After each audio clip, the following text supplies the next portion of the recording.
Doesn't John have a great voice? He has one of those comfort voices. It drips. It's beautiful. I have one of those raspy voices, so your attention's always right there on the edge.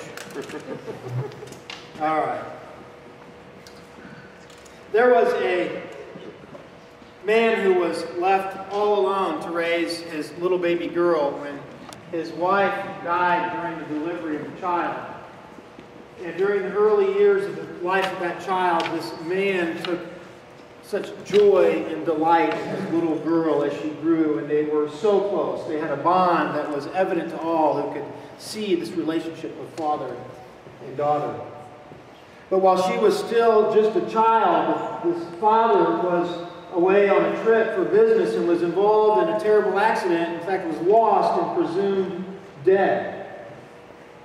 But through a remarkable series of events, this man, after this accident, was not dead, but was alive, just barely. But no one knew who he was or where he was from, and could find no identification to give any clues about who he is. And he wakes up one day in a remote place in a hospital, unaware of who he is or where he's been or anything about his life at all.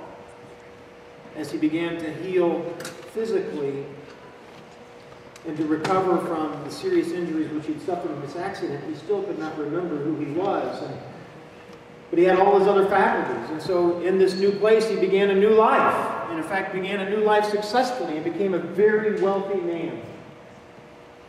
A few years later, as he's in the midst of this new life, he remembers.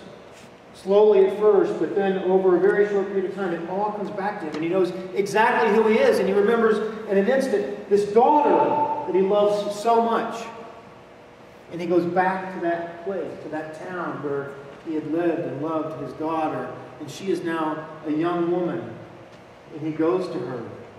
But as he goes to her, we realize that this young girl has grown up without her dad, and she has assumed after all these years and through all these years that she's been abandoned by her father, that he didn't love her after all, that he just left to pursue a new life somewhere else.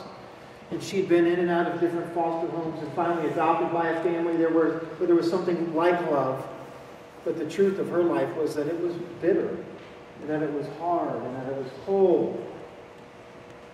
When her father came to see her and to be reunited with her, she rejected him flatly. And even as he tried to begin to explain to her what had happened and why he had been gone, she would hear nothing and shut him out and said, "I want no part of you."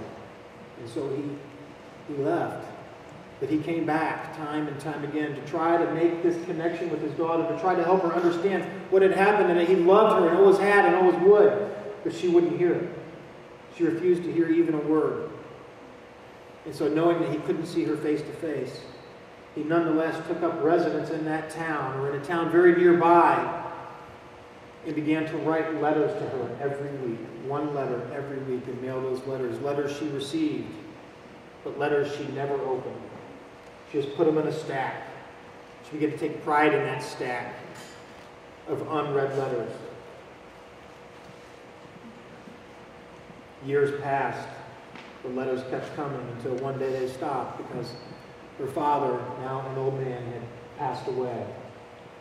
And by this time, she too was aging and advancing in years, and her life had been pretty miserable.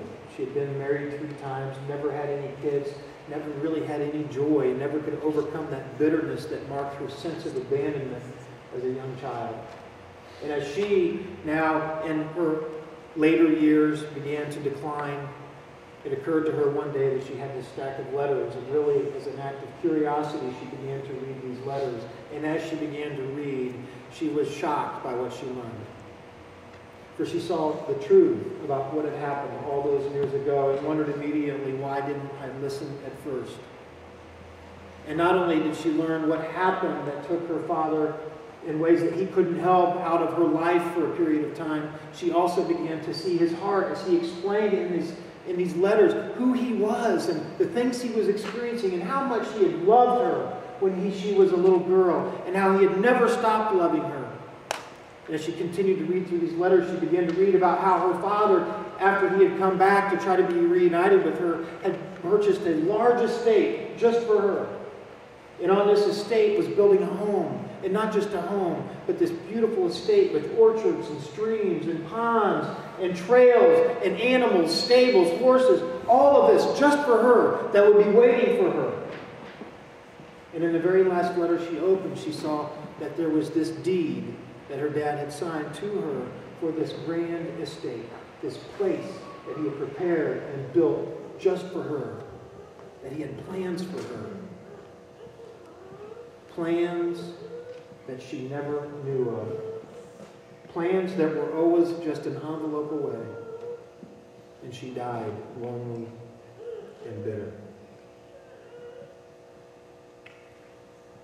Letters from a father, revealing not only his heart and his life and his love for her, but letters which contain for her purpose and meaning and a plan and a life of abundance.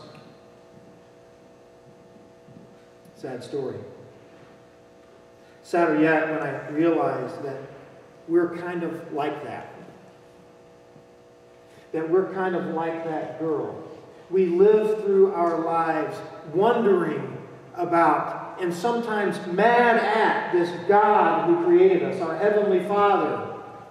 We have objections thinking about things we assume He's done or assume He's not done. Or we are angry with Him for characteristics we assume He possesses.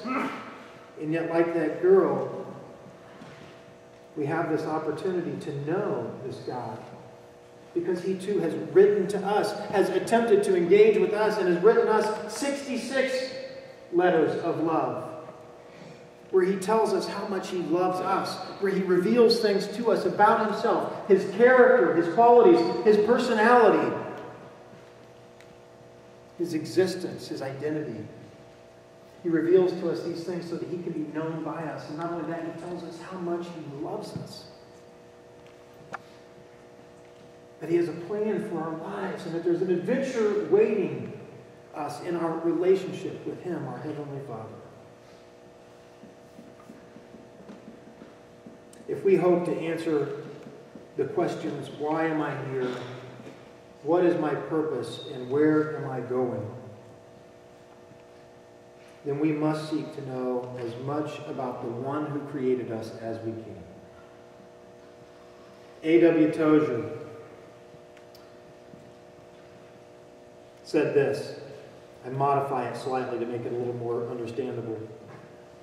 What comes into our minds when we think about God is the most important thing about us. Worship is pure or flawed as the worshiper entertains either high or low thoughts of God. For this reason, the gravest question before the church is always God Himself. And the most important fact about any man or woman is not what he may say or do at a given time, but what he, in the depths of his heart, perceives God to be like. Isn't that an interesting claim? That the most important thing about you, the most telling thing about the kind of person you are and where you're heading, what you're all about, is what you think about God, who you think He is.